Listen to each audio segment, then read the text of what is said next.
구독자 여러분들 안녕하십니까, 김영 대표입니다. 자, 오늘 8월 19일 화요일 마감 브리핑 시작하겠습니다.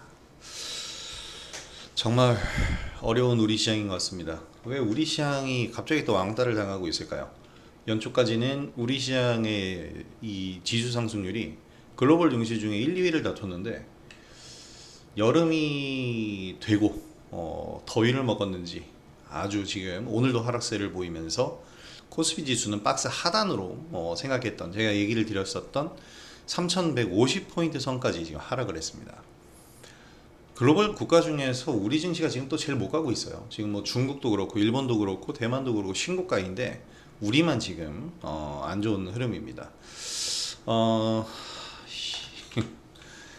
양시장 모두 이제 박스권 흐름이 지속되고는 있는데 이게 박스 하단을 위협하는 지금 중요한 단계예요. 그래서 내일 굉장히 중요하고요. 지금 뭐 대외적인 요인으로 보면 3자 회담, 러시아, 우크라이나, 그리고 미국, 그리고 미국의 금리 인하, 또 국내 정책으로 보면 세제 개편안이나 노란봉투법에 대한 게 시장 부담 요인이라고 하는데, 사실 뒤에도 얘기하겠지만 대외적인 부분은 모두가 공통적으로 겪는 부분이고 정책적인 부분은 우리만 적용이 되는 거잖아요. 근데 우리 증시만 안 좋다는 건 정책에 대한 무게감, 부담감이 좀 더 있는 것이 아닌가, 그렇게 생각이 됩니다. 자, 내일 이슈 뭐 그렇게 중요한 경제 일정은 없고요. 홈데포 실적 발표가 좀 중요합니다. 왜냐면 이제 홈데포의 이 실적 발표가 관세에 가장 민감한 아주 최전선에 있는 소비 업종의 대표 주자들이기 때문에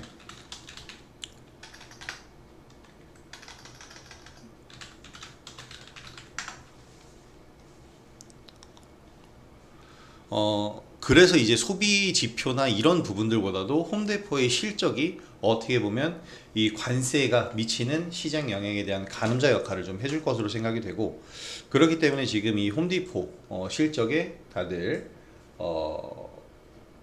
관심을 갖고 있는 그런 상황입니다. 타겟도 역시 마찬가지로 이렇게 홈데포와 타겟이 이제 가장 대표적인 이 소매 판매 업체들인데 실적이 어느 정도 좀 안정적으로 좀 소매 업체들의 실적이 나왔으면 하는 그런 생각이 좀 듭니다. 내일 이제 타겟, 오늘 밤이 될 거예요. 타겟 실적이, 제가 지금 실적 일정을 찾고 있는데 실적 일정이 지금 좀 안 나오고 있네요. 이제 오늘이 홈데포고 오늘 밤에 나옵니다. 홈데포 실적 오늘 밤 우리 시간으로는 7시 30분. 내일 이제 타겟 실적이 발표되는데 내일 9시, 오늘 밤 10시와 내일 밤 9시. 사실 저는 이거 실적이 주가에 영향을 좀 많이 줄 것 같아요. 그래서 경제 지표보다도 중요하게 우리가 체크를 해봐야 되겠다, 보시면 될 것 같습니다. 게임스컴이 이제 독일에서 열리는데 게임 박람회입니다.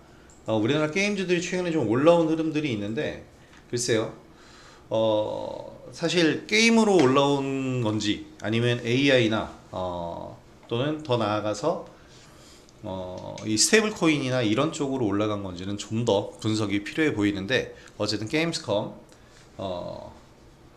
이제 독일에서 24일까지 독일 쾰른에서 개최가 됩니다. 자, 오늘 관심 섹터 역시 뭐 어제랑 동일합니다. 조선 기자재 그리고 K 컨텐츠 오일일인데, 이 중에서 이제 오늘 터진 K 컨텐츠죠. 아주 대박이었습니다. 중국발 이제 호재가 나왔는데 이건 조금 이따 자세하게 살펴보도록 하고요. 이번 주 매매가 지금 안 되고 있죠. 어제 오늘 이틀 동안 너무 많은 하락에서 지금 매도가 잘 안 되고 있는데, 이 부분은 좀 웅측하고 있는, 힘을 모으고 있는 저는 그런 단계다라고 생각하는데, 생각보다 낙폭이 너무 컸기 때문에 지수 낙폭이 요 점이 좀 부담이 되네요. 자, 이번 주 초반 완연한 하락장입니다. 말씀드린 대로 일본, 중국, 대만, 뭐 동아시아 증시 대부분 급등 중이에요. 신고가 행진인데 우리 시장만 이제 부진한 모습을 보이고 있습니다. 미국, 우크라이나, 러시아 이제 3자 회담 기대와 경계감이 지금 혼재하고 있죠. 이것 때문에 어제 미증시도 혼조세였어요. 또 연준의 금리 인하 불확실성, 지금 CPI나 PPI를 봤을 때 시장 예상에 부합했다라고 하지만 상승했고, PPI는 시장 예상을 또 넘어섰어요. 그렇기 때문에 금리 인하에 대한 불확실성이 다시 부각이 되고 있고, 이제 국내로 보면은 세제 개편안 노란봉투법 등의 정책 들 수 있는데, 말씀드린 대로 이제 앞선 요 이슈들은 글로벌 증시 모두에 해당하는 부분인데, 그럼에도 글로벌 증시가 불장을 이어가고 있다면 우리 시장의 하락 이유는 정책 리스크가 더 크다고 할 수가 있겠죠.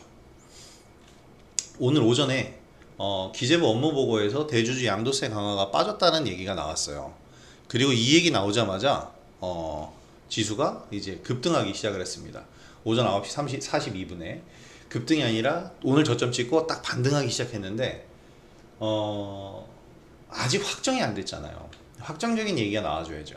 사실 보면은 이 뭐 양도세, 그러니까 세제 개편안, 대주주 양도세 강화, 노란봉투법 뭐 이런 것들이 대부분 노조를 그러니까 노동자들의 권익을 보호하고 또 주주의 권익을 보호한다라는 좋은 취지지만, 이게 한쪽의 취지만을 너무나도 생각을 하면 오히려 반대적으로 악화되는 경향들이 많이 나오죠. 그래서 뭐 세제를 개편하거나 법을 이제 만들 때 증시에 직접적으로 손을 대는 형태가 되면은 오히려 부작용이 나옵니다. 그러니까 세제 개편안을 강화해서 대주주들, 그러니까 돈이 많은 대주주야, 그럼 세금 더 내. 근데 그 기준을 10억 이상으로 잡아버리면 그 간극에 있는 사람들이 세금을 피하기 위해서 다 매도를 할 거 아니에요. 그러니까 좋은 취지의 법인데 이걸 너무나도 이제 강화를 시켜버리면 오히려 부작용이 난다는 거죠. 노란봉투법도 노동자들의 권익을 보호하는 건데, 이게 기업을 옥죄서 기업을 아예 갈기갈기 찢어버릴 정도의 파괴력을 갖게 되면 노동자를 보호한답시고 만든 법이 기업을 없애서 노동자를 없애버리는 결과를 알 수도 있는 거거든요.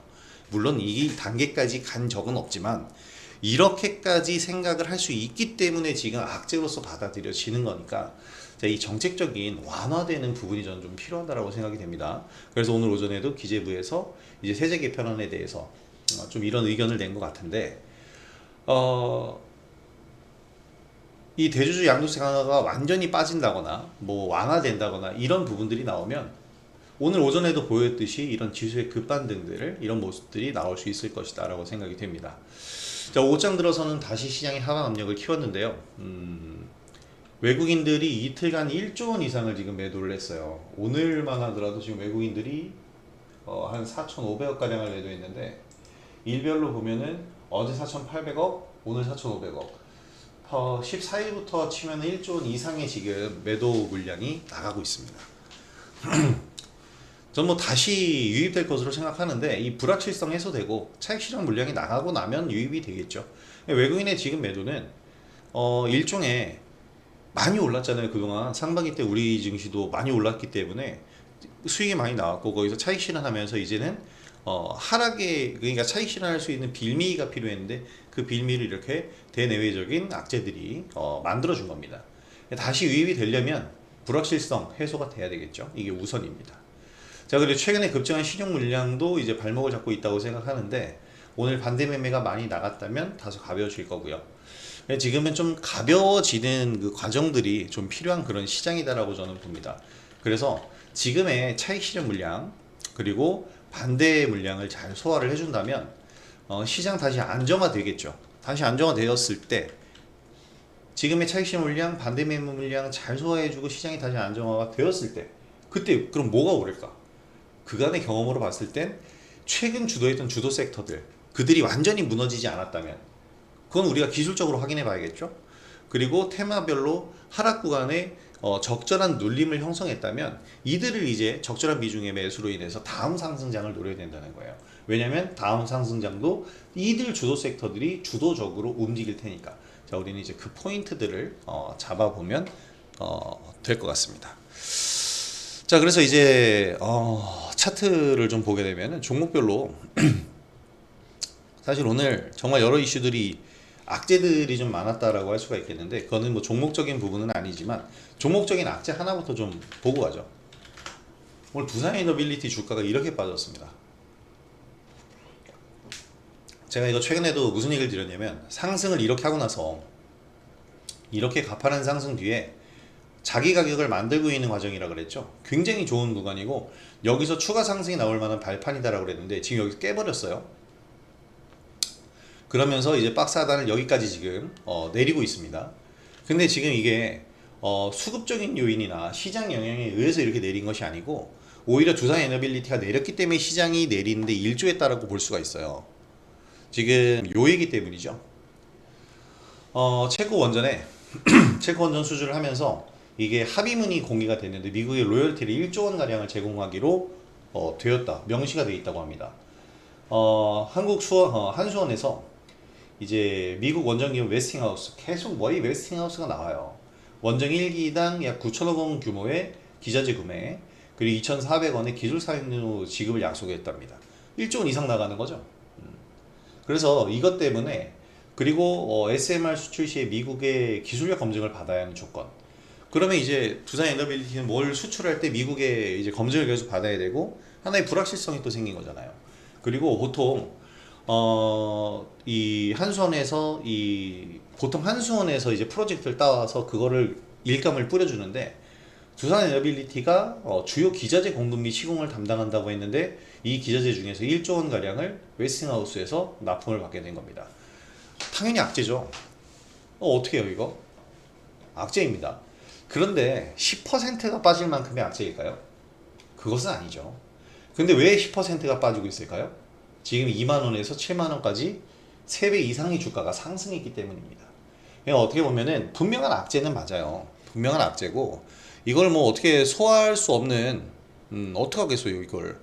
이미 이렇게 합의문이 작성이 됐다는데 어이쿠야, 약간 뒤통수 맞은 느낌이 오는 거죠. 이것 때문에 원전주들이 다 약한 건데, 일종의 차익 실현의 빌미 트리거가 된 거예요. 이미 많이 오른 상태에서 사실 웨스팅하우스와의 이 지적재산권, 지식재산권 분쟁이 어떤 합의를 거쳐서 될 거 아닙니까? 그래서 그 합의에 대한 내용이 지금에 와서야 나온 건데, 왜 지금에 와서야 나왔을까요? 주가가 다 오른 상태에서 이미 암암리의 대부분들 알고 있었다라는 그런 인식들도 많이 있고, 사실 우리가 헐값에 어떻게 보면 이 수주를 따왔다라는 시각들도 있고 여러 가지들 시각 많았는데, 그걸 모두 불식시키면서 두산 에너빌리티 주가가 이렇게 오른 거거든요. 어떻게 보면 하락의 이유를 지금 만든 것이다, 이렇게 보셔야 될 것 같습니다. 그래서 뭐 일정 부분은 하락을 할 거예요. 최근에 많이 오른 만큼 주봉상으로 보면서 최대 5만원 이하대까지도 하락할 수 있다. 여기까지 좀 기대? 왜냐면 이것이 하락한다고 해서, 이거 1조 원 지불한다고 해서 사업이 망하거나 기업이 뭐 쇠퇴하거나 그런 게 아니잖아요. 그렇기 때문에 이 정도라면 능히 소화하고 올라갈 수 있는 부분이 될 텐데, 지금 주가가 높다라는 것이 부담이라면 주가가 낮아지면 다시 성장 모멘텀이 부각이 될 겁니다. 자, 그래서 일단은 하락 구간 피할 수 없는 거고 좀 더 기다려야 되겠다, 요런 구간으로 좀 보셔야 될 것 같습니다. 자, 그래서 이제 원전주들은 잠시 좀 잠시 좀 그런 다음에 5만원 정도까지 내려왔을 때 다시 매수. 근데 최근에 딱 6만 5천원에 샀는데 어떻게, 그러면 비중이 크다면 지금 좀 축소를 하셔야 돼요. 근데 비중이 적다면 5만원 이하 내려왔을 때 오히려 추가 매수하면서 단가를 낮추는 방향, 그리고 중장기적인 관점으로 보시는 게 좀 좋다고 봅니다. 자, 그리고 하나 또 오늘 이제 이건 호재라고 해야 될지 봐야 될 게 뭐냐면 우크라 재건입니다. SOS텔텍이 이렇게 올라오고 뭐 이런 모습 보이고 있는데 3자회담에 대한 기대감이죠. 근데 기대감과 함께 경계감이 있습니다. 지금 어떻게 될지 몰라요. 솔직히 말해서 일촉즉발이라고 저는 생각합니다. 그래서 어떻게 될지 알 수는 없지만 중요한 거는 어떻게 되든 간에 종전의 상황은 온다는 거예요. 그러니까 제가 말하는 부분은 러시아가 우세한 협상으로 끝날지 우크라이나가 우세한 협상으로 끝날지 모른다라는 거고, 전쟁의 종전은 가까워왔다라는 게 모두의 공통된 의견이라는 겁니다. 지금 이것 때문에 솔직히 인플레이션이 가장 민감한 게 식량부터라고 한다면 세계 최대의 곡창지대인데 지금 전쟁 중이잖아요. 잿더미로 변했어요. 여기를 먼저 해결을 해줘야 될 것 같습니다. 아니, 여기를 먼저 해결해 줘야 되는 거 아니겠습니까? 해결이 될 거라고 보고, 그래서 이 우크라 재건 관련주 우리가 계속 관심을 가져야 된다고 했는데, 일단 SIS텔텍이 제일 최고지만 오늘 오른 건 TYM입니다. 근데 TYM이 오늘 오른 이유를 생각을 해봐야 되는데, 이게 굉장히 좀 더 아이러니한 부분은 뭐냐면, TYM은 오늘 우크라 재건으로 오른 게 아니에요. 이거는 명확합니다. 필리핀 정부의 트랙터 650대를 추가 공급하면서 누적 350억 원의 수출을 달성했기 때문에 이걸로 인해서 TYM 자신들의 이제 이슈로 인해서 상승을 한 거예요. 그러니까 지금 우크라 재건에서 가장 핵심적인 부분이 뭐 인프라도 물론 맞지만 경작지부터 다시 만들어야 돼요. 그리고 이 경작지를 다시 만들려면 중요한 게 뭐냐면 땅을 개간해야 되는데 이미 땅이 다 개판이 됐을 거 아닙니까? 그걸 개간하려면 한국산 트랙터 세계적으로 알아주는 부분이니까요. 이 부분 생각하는 건데 저도 TYM 근데 TYM이 사실 실적이 최근에 그렇게 좋지 못했어요. 근데 이렇게 실적적인 부분까지 쌓아간다면 좋은 흐름이 나오게 될 겁니다. 차트도 가장 완벽하게 만들어 놓은 상태고요. 내일 이후에도 좀 관심을 가져봐야 됩니다. 이게 우크라 재건까지 연기가 돼서 함께 수급이 붙게 되면 아마 급등이 나올 거예요. 오늘도 급등을 했지만 추가적인 상승 흐름 충분히 가능하다고 봅니다. 자, 그래서 관심을 갖고 잘 보셔야 되겠고요. 자, 그 다음에 이제 오늘의 가장 핫했던 부분은 바로 컨텐츠입니다. 제가 얘기했잖아요. 중국이 한한령을 해제했을 때 가장 득을 볼 수 있는 화장품? 물론 득을 볼 수 있지. 하지만 화장품은 이미 다른 시장도 개척했고 사실 하지만이라는 표현이 아니고 이미라는 표현을 써야 될 것 같은데 이미 그래서 많이 올랐어요. 다른 시장을 많이 개척을 했고 그러면서 미국, 유럽, 뭐 아프리카까지 글로벌 모든 시장을 개척하면서 화장품주는 중국이 없어도 먹고 살 만한 경지에 올랐습니다. 그래서 많이 올랐죠. 그러니까 최근에 이제 실적 발표 나오는 족족 하락을 하고 있는 거예요. 왜? 많이 올랐으니까. 근데 그래서 중국이 또 모멘텀이 돼준다면 더 상승을 하겠지만 상승폭은 좀 제한적일 것이다. 하지만 컨텐츠 관련주들은 아니죠. 그리고 보통 이 K뷰티나 K푸드 올라가는 가장 큰 이유가 그 원천적인 이유는 한류라는 문화고 이 한류라는 문화는 컨텐츠에서 만들어진 거예요. 그래서 이 IP 사업자들, 컨텐츠를 제작하는 IP 사업자들의 주가를 잘 보셔야 된다라고 말씀을 드린 거였고 그 중에 이제 오늘 뭐 범죄도시 아센디오가 범죄도시를 배급한 기업이더라고요. 깜짝 놀랐습니다. 그런 흥행작을 아센디오가 주가가 왜 이럴까? 범죄도시, 악인전 등에 투자해서 배급한 기업인데 주가가 왜 이래? 엄청난 흥행을 봤는데 그죠? 더 올라야 되는 거예요. 이 가격 전 이해할 수가 없는데 최근에 이제 관심주로는 뽑아놨는데 결국에는 상한가 만듭니다. 자, 그런 이제 아센디오가 오늘 상한가를 갖고 또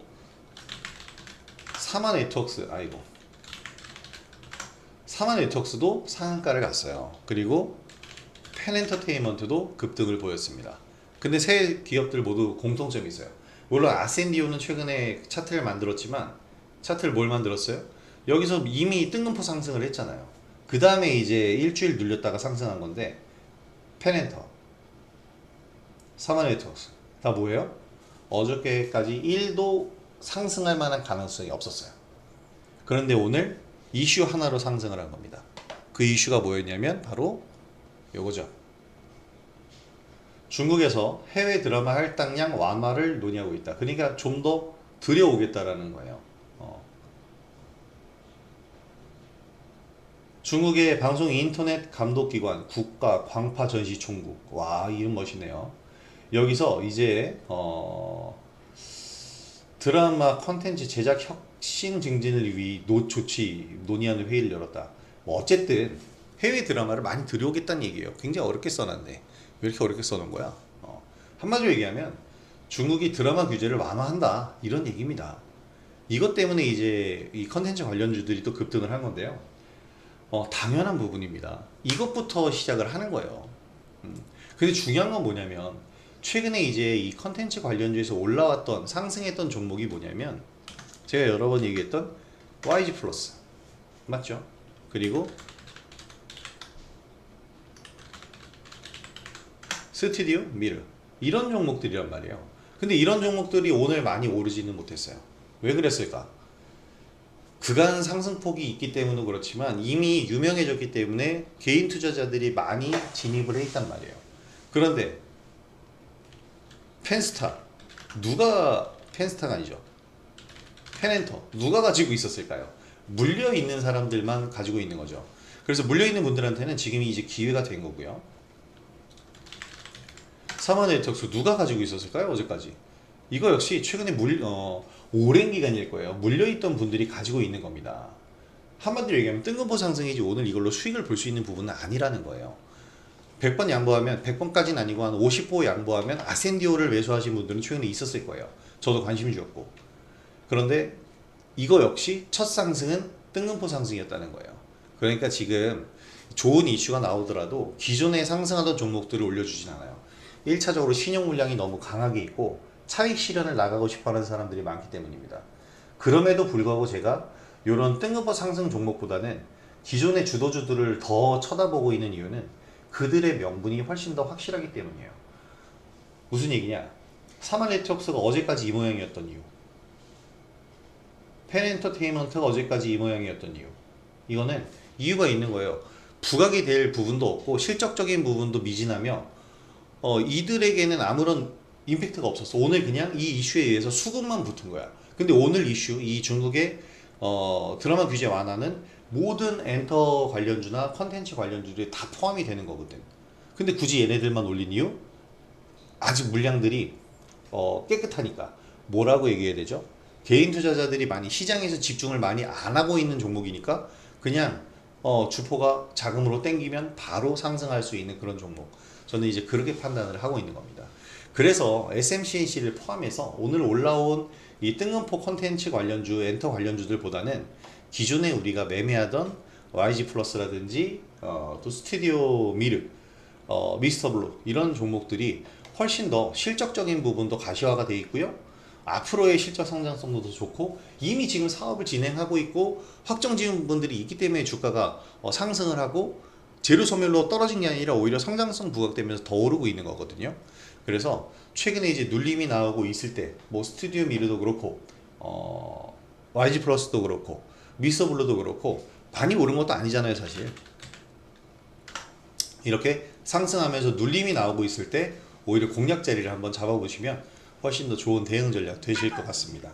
자, 그리고 이런 부분들이 아니고 이제 뜬금포 상승을 본다. 그래서 펜 엔터테인먼트나 사마네트웍스들을 좀 보고 싶다면 아센디오처럼 아센디오가 이렇게 눌렸다 상승한 것처럼 이런 눌림목 자리를 확인하면서 수급이 붙을 때 단기적으로 들어가 보실 자리가 될 거예요. 오늘은 아직 뜬금포 자리, 아센디오의 이날 자리고 최소한 내일까지는 급등이 나올 수 있으나 이런 모습 나올 수 있으니까 주의가 필요하고 그 이후에 눌림 자리를 보시라는 거예요. 어떤 종목을? 사마네트웍스나 펜 엔터테인먼트. 내일 이후에 눌리는 자리들을 확인을 해 보시라는 얘기입니다. 아마 제가 이 시간을 통해서 다시 한번 언급을 드리게 될 겁니다. 자, 이렇게 오늘 하락장, 이틀 연속의 하락장임에도 불구하고 그래도 뭐 두산 에너빌리티 안 좋은 부분, 그리고 또 이제 오늘 좀 조정을 받은 조선주들 이런 부분들이 있지만 그럼에도 불구하고 상승하는 종목은 항상 나오기 마련입니다. 그리고 또 이렇게 하방 압력이 강할 때는 어차피 종목들이 힘을 못 쓰고 다들 무너질 수밖에 없지만 그 이후에 빠르게 회복하거나 빠르게 반등하는 종목들이 또 반드시 나와요. 저는 이제 그런 종목들을 준비하고 노리고 있는 거니까 제 영상 잘 보시면서 제가 얘기해 드리는 또 설명을 드리는 종목들에 관심을 가져보시기 바랍니다. 오늘 에시엔시스가 이제 신규 상장하면서 조선 기자재 업체들이 사실 일정 부분 차익 실현 또는 재료 소멸 인식 이런 게 있었던 것 같은데 재료가 소멸될 수가 없어요. 너무나도 거대한 앞으로도 매출이 계속해서 발전할 수밖에 없기 때문에. 다만 지금 이제 단기 대응 영역이 아니라 중장기 대응 영역일 뿐이고요. 이런 부분들 때문에 만약에 주가가 뭐 하락을 한다면 그 구간들은 오히려 우리가 매수 관점으로 보면서 중장기적으로 보더라도 진입을 해볼 수 있는, 관심을 가져볼 수 있는 구간들이 될 겁니다. 자, 그런 구간들을 제가 잘 설명을 드릴 거고요. 구독자 여러분들도 제 영상 보면서 많이 도움을 받으셨으면 좋겠습니다. 자, 오늘 영상 여기서 마무리할 텐데요. 오늘 영상도 도움이 되셨다면 구독하기와 좋아요 한 번씩 부탁드리도록 하겠습니다. 자, 오늘 영상도 시청해주신 구독자 여러분들 감사드리고요. 저는 이제 내일 영상으로 다시 찾아뵙도록 하겠습니다. 자, 편안한 오후 되시고 내일 다시 뵙도록 하죠. 내일 장도 파이팅입니다. 자, 영상 시청해주신 구독자 여러분들 감사합니다. 김원영 대표였습니다.